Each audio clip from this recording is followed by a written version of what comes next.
சிறகடிக்க ஆசையில் அடுத்த எபிசோடில் எதை பற்றி பார்க்க போகிறோன்னா சீதாவோட நிச்சயதார்த்தத்தை பற்றி.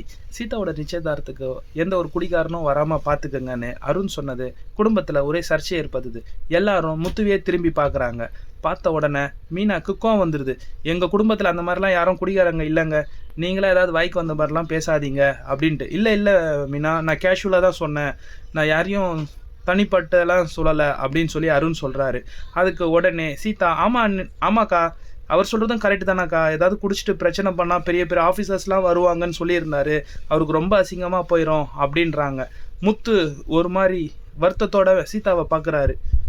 மீனா, சீதா, அருண் 3 பேருக்கும் பேச்சுவார்த்தை அதிகமாக ஆகிட்டே இருக்கும்போது எங்கே இது சண்டையில் போய் முடிஞ்சிட போகுதுன்னு மீனாவோட அம்மா எழிஞ்சி, மாப்பிள்ளை அந்த மாதிரிலாம் யாரும் எங்கள் குடும்பத்தில் குடிக்காரங்களாம் இல்லை, உங்கள் கௌரவத்துக்கு எந்த குறைச்சலும் வராமல் நாங்கள் பார்த்துக்குறோம், நீங்கள் நினச்சதை விட நல்லபடியாக ஃபங்க்ஷனை எங்கள் மாப்பிள்ளை இருந்து முடிச்சு தருவார், நீங்கள் அந்த மாதிரி வாய்க்கு வந்த மாதிரிலாம் பேசாதீங்க மாப்பிள்ளைன்னு சொல்லி முடிக்கிறாங்க.